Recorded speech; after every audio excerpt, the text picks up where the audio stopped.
আসসালামু আলাইকুম, কেমন আছেন সবাই? আশা করি ভালো আছেন। আল্লাহর অশেষ রহমতে আমরাও ভালো আছি। তো নতুন একটি ভিডিও নিয়ে চলে আসলাম। আশা করি পুরো ভিডিওর সাথেই থাকবেন।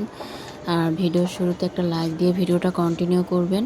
তো এই তো সকাল সকাল বারান্দায় চলে আসলাম। তো বারান্দায় এসে দেখি আজ হরেক রকমের ফুল ফুটেছে, অনেক কালারের। তো নতুন একটা পত্তলিকা গাছ লাগিয়েছিলাম। এটা হচ্ছে লাল, মানে মিষ্টি কালারের ফুল ফুটে। এটাতে আজকে একটাও ফুল ফোটেনি, তবে নতুন একটা লাগিয়েছি, ওটাতে হলুদ ফুল ফুটেছে। মাশাআল্লাহ, খুবই সুন্দর লাগছে দেখতে। এই তো বারান্দায় কিছুক্ষণ সময় কাটিয়ে এরপর চলে আসলাম রান্নাঘরে। তো নাস্তা বানাবো। নাস্তার জন্য এখানে আমি আটা সিদ্ধ করে নিব।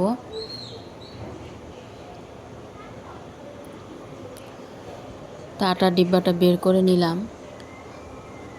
আর হাঁড়িতে পানি বসালাম। তো পানিটা আরেকটু ফুটলে এরপর আটাটা দিয়ে দিব। তো এখানে আমি তেল আর লবণ দিয়ে দিছি।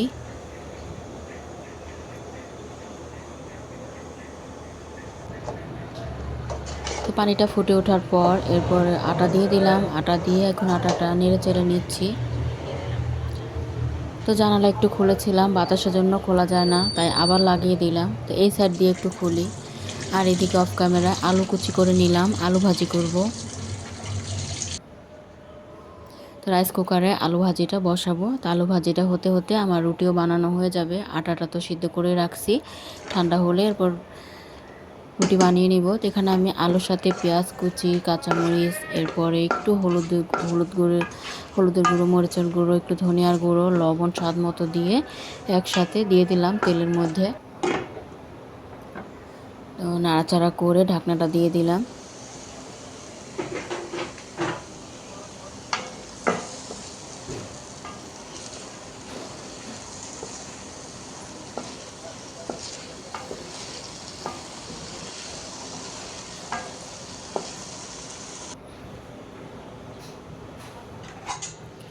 তো এরপরে অফ ক্যামেরা রুটিও বানিয়ে নিয়েছি। তো রুটি বানিয়ে এখন ভেজে নিচ্ছি।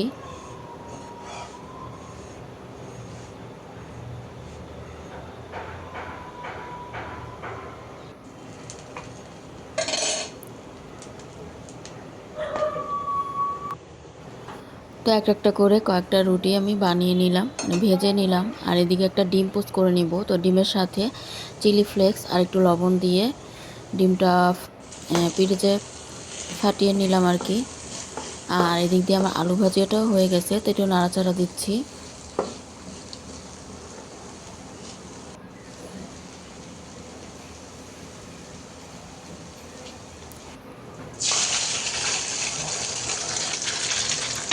তো ডিম পোস্ট এভাবে চিলি ফ্লেক্স দিলে ডিম পোস্টটা খেতে ভালো লাগে।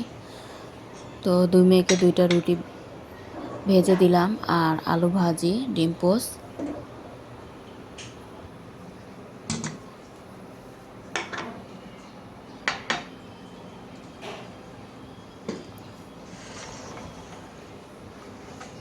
তো নাস্তাটা দিয়ে দিলাম, এখন নাস্তাটা করে নেবে।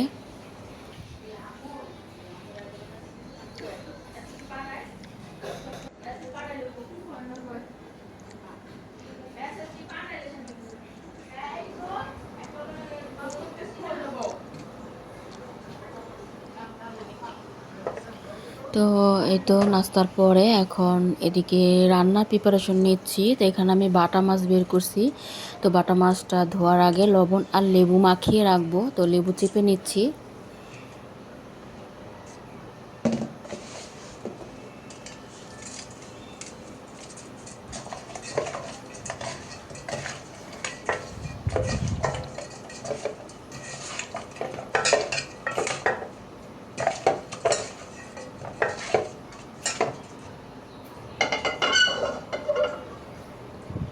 আর পেঁপে ডাল রান্না করব মুগ ডাল দিয়ে। তো মুগ ডালটা ধুয়ে রাখছি আর পেঁপেও কেটে নিলাম, এখন পেঁপেটা দিয়ে দিচ্ছি।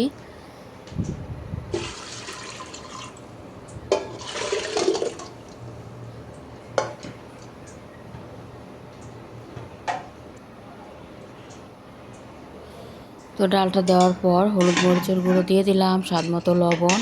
এরপরে এখন ঢাকনা দিয়ে দিচ্ছি আর একটা তেজপাতা দিয়ে দিলাম। পেঁপে ডালে তেজপাতাটা দিলে খুব সুন্দর ঘ্রাণ আসে। এরপরে দুইটা শীষ দিয়ে তো নামিয়ে নিলাম।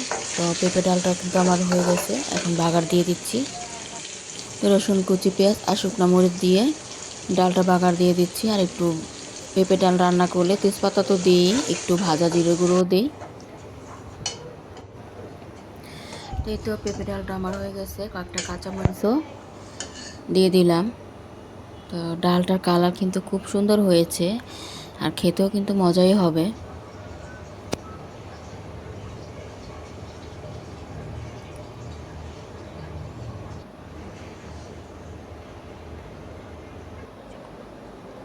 তো মাছটা একটু পরে ধোবো, ধুয়ে পর রান্না করব। ডালটা তো হয়ে গেছে, তো আমি এদিক দিয়ে ঘর গুছিয়ে নিব। তো কাঁথাটা ভাঁজ করে নিচ্ছি, বিছানাগুলো ঝেড়ে নিব, এরপর ঘরটা সব ঝাড়ু দিয়ে ফার্নিচারগুলো মুছে নিব।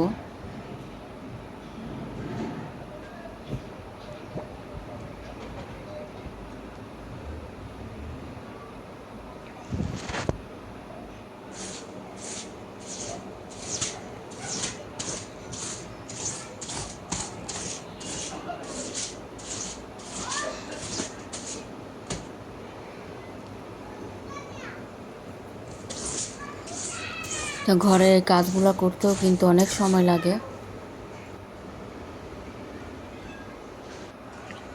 তারপর ঘরের কাজ করে এসে এখন মাছগুলো আমি অফ ক্যামেরা ধুয়ে নিয়েছি। আর সবজি কেটে নিলাম, পটল ভাজি করব, পটলের সাথে আলু কুচি করে নিলাম, আর কয়েকটা পটল চিকন করে কাটলাম, আলুর সাথে মাছ দিয়ে রান্না করব। আর মাছটাও ধুয়ে মশলা মাখিয়ে নিলাম, ভাজবো। আর সাথে কয়েকটা ট্যাংরা মাছও নিয়েছি, রাতের জন্য রান্না করব। তো পটল আলু দিয়ে বাটা মাছ রান্না করব, আর ট্যাংরা মাছগুলো পেঁয়াজ দিয়ে ভুনা করব। তো এখানে প্রথমে আমি ভাজিটা বসিয়ে দিচ্ছি। তো ভাজিটা বসানোর জন্য পেঁয়াজ, শুকনা মরিচ, কাঁচা মরিচ দিয়ে একটু নেড়ে চেড়ে এরপর ভাজিটা দিয়ে দিলাম। আর রাইস কুকারে তো ভাত বসিয়ে রাখছি, রাইস কুকারে ভাতটাও হচ্ছে। তো এদিকে পটল ভাজিটাও আমার হয়ে গেল, নাড়াচাড়া করে নিলাম, এখন নামিয়ে নিব। তো পটল ভাজিটা নামিয়ে রেখে এরপরে মাছ ভেজে নিব।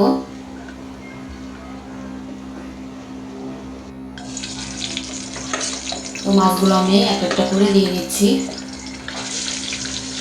রাইস কুকারে মাছটা রান্না করব, চুলাতে ভেজে নিচ্ছি। ট্যাংরা মাছ না, এগুলো গুলশা মাছ। তো ভুলে আর কি ট্যাংরা মাছই বলে ফেলি, কারণ ট্যাংরা মাছের মতো দেখতে। ট্যাংরা মাছটা একটু হালকা রঙটা কালো হয়, আর গুলশা মাছটা একটু সাদা মনের হয়, আর গুলশা মাছটা একটু বড় হয়।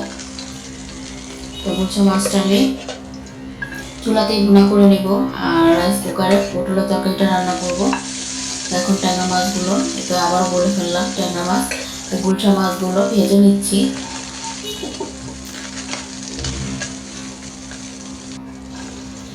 তো মাছগুলো ভাজা শেষ, এখন পটল আর আলুটাও ভেজে নিচ্ছি। পটলটা ভেজে রান্না করলে বেশি ভালো লাগে।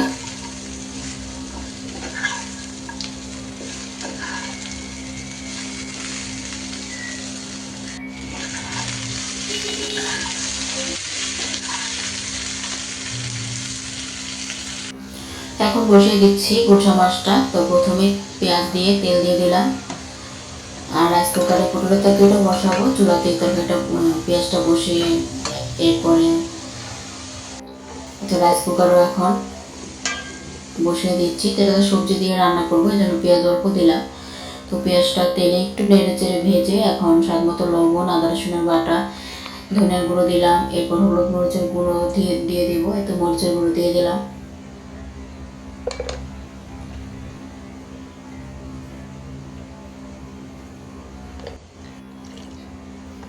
তো একটু পানি দিয়ে দিলাম, মশলাটা কষিয়ে নিব, এরপর ভেজে রাখা পটল আর আলু দিয়ে দিব।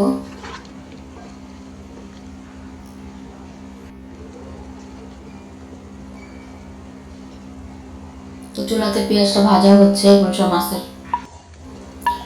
তো মশলাটা কষিয়ে রেখে এরপর ভেজে রাখা পটল আর আলুটা দিয়ে দিচ্ছি, এটার সাথে একটু কষিয়ে নিব।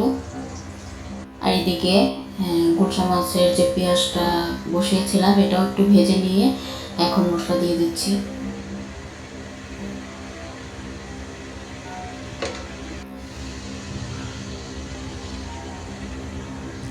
তো মশলাটা দিয়ে একটু পানি দিয়ে দিলাম, এখন কষিয়ে নিব।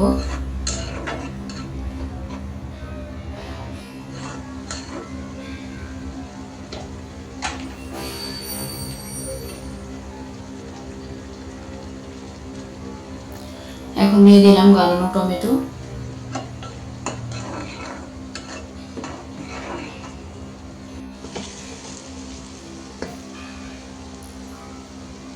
এই তরকারিতেও দিয়ে দিব টমেটো।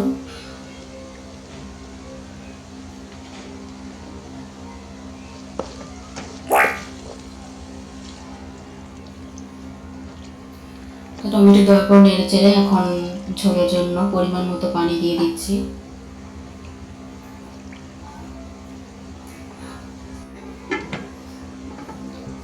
তো পানিটা দিয়ে এরপর ঢাকনা দিয়ে দিলাম। আর এদিকে আমার তরকারি পেঁয়াজটাও কষিয়ে ভাজা ভাজা করে নিলাম। এখন একটু পানি দিয়ে দিচ্ছি।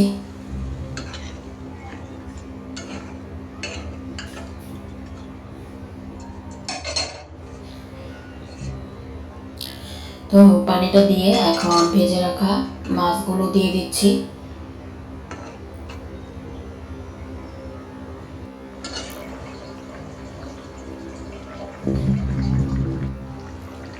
তো তরকারিটা প্রায় হয়ে গেছে, নামানোর আগে এখন ভাজা জিরের গুঁড়ো দিয়ে দিলাম। আর ভাজা জিরের গুঁড়ো তো দিতেই হবে, এটা না দিলে টেস্টটা পারফেক্ট হয় না।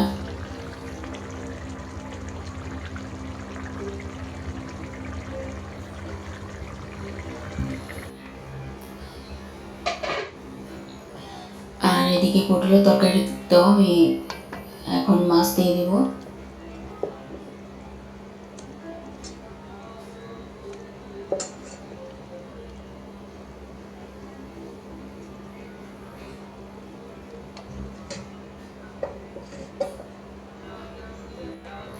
তো রান্না করা তো শেষ, এখন চুলাটা তো ধুয়ে নিচ্ছি। এটা তো প্রতিদিনেরই কাজ, তবে শেয়ার করা হয় না, তো আজকে একটু ভিডিও করলাম। চুলা ধুয়ে মুছে সব কিছু ধুয়ে পুরা রান্নাঘরটা ক্লিন করে নিব।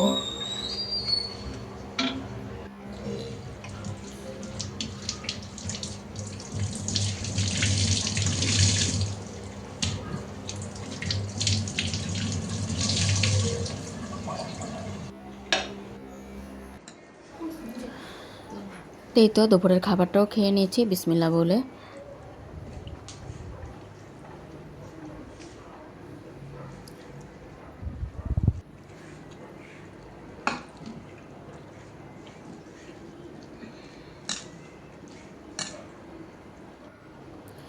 এরপরে এটা ছিল সন্ধ্যার ভিডিও। তো সন্ধ্যায় একটু ডেজার্ট বানাবো সাবুদানা আর ফল দিয়ে। তো সাবুদানাটা বের করলাম, আর একটা আম, কলা আর খেজুর দিয়ে ডেজার্টটা বানাবো।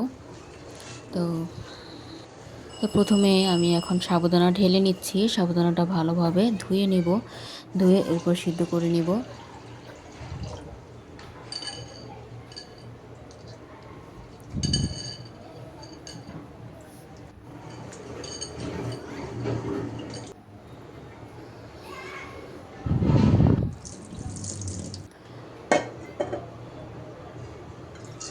এখন হাঁড়ি বসিয়ে দিলাম, হাঁড়িতে সাবুদানাটা ঢেলে দিচ্ছি। আর এদিকে যা যা ফল দেবো ওটাও বের করছি, খেজুর, কলা আর আম দিয়ে বানাবো। সাবুদানাটা এখন বারবার নাড়াচাড়া করতে হবে, আর না হলে তলানিতে লেগে যাবে বা দলা দলা পেকে যেতে পারে।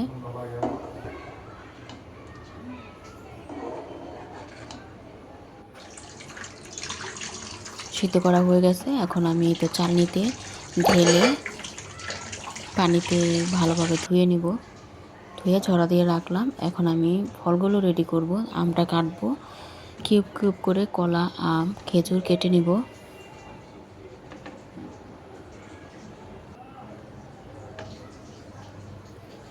খেজুরগুলো বিচি ছাড়িয়ে ছোট ছোট করে কেটে নিব। আর সাবুদানা দিয়ে যে কোনো মিষ্টি আইটেম বানালে, ফালুদা বা এভাবে করে বানালে, আমের দিনে আমটা দিলেই বেশি মজার হয়। আর কলা তো থাকবেই, কলা তো সবসময় থাকে, কলাটা তো দিতেই হবে। আবার আনার দিলেও ভালো লাগে। তো আনার তো ছিল না, তাই যা ছিল তাই দিয়ে বানাচ্ছি। তো কলা আম এই দুটাই বেশি মজার হয়।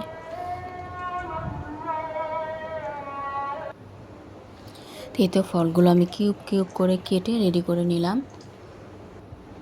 তো এখন মিশিয়ে নিব। প্রথমে সাবুদানাটা দিয়ে দিব, এরপর একে একে ফলগুলো দিব, এরপরে দুধ দিব। তো সব কিছু মিশিয়ে এরপর ফ্রিজে রাখবো একটু ঠান্ডা হওয়ার জন্য। এখানে আমি প্রথমে সাবুদানা ঢেলে দিলাম, এরপরে খেজুর, আম আর কলা দিয়ে দিলাম। তো সব কিছু দেওয়া শেষ, এখন দুধ দিয়ে মিক্স করে নিব। আর হ্যাঁ, দুধে তো আমি একটু চিনিও দিয়ে দিয়েছিলাম, অল্প করে দিয়েছি কারণ খেজুর তো অনেক মিষ্টি,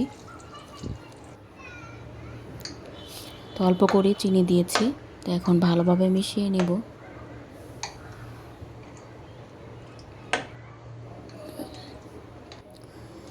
এই তো মিশিয়ে নিচ্ছি। মাশাআল্লাহ, দেখতে খুবই লোভনীয় হয়েছে আর খেতেও মজার ছিল।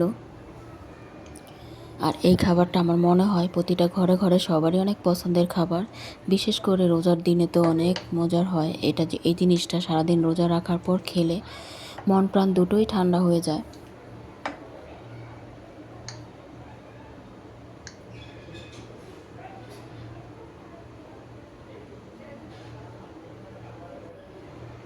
আর রোজা রেখে এই জিনিসটা খেতে তো দারুণ লাগে আর স্বাস্থ্যসম্মত।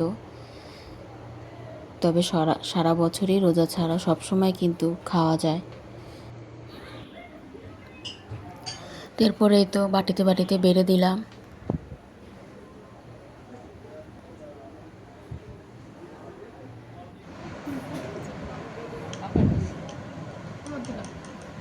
তো এখন মেয়েদেরকে নিয়ে খেয়ে নিচ্ছি। মাশাআল্লাহ, খুবই মজা হয়েছিল খেতে।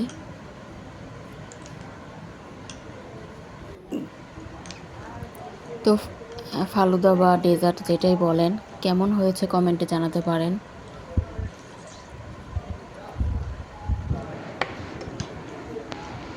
আর মেয়ে আবার টেবিল নিয়ে বসেছে, ও আবার টেবিলের উপর নিয়ে খাচ্ছে। এরপরে চা খেয়ে নেব, চা চুলায় বসিয়ে রাখছি। তো নাস্তা খেতে খেতে বিদায়টাও নিয়ে নিচ্ছি। সবাই ভালো থাকবেন, সুস্থ থাকবেন। আজকের মতো ভিডিওটা এই পর্যন্তই ছিল। আর ভালো লাগলে শেয়ার করে দিবেন। আর যারা নতুন বন্ধু আছেন, আজকেই আমার ভিডিও প্রথম দেখলেন, তারা সাবস্ক্রাইব করে চাইলে আমার পাশে থেকে যেতে পারেন। আল্লাহ হাফেজ, আসসালামু আলাইকুম।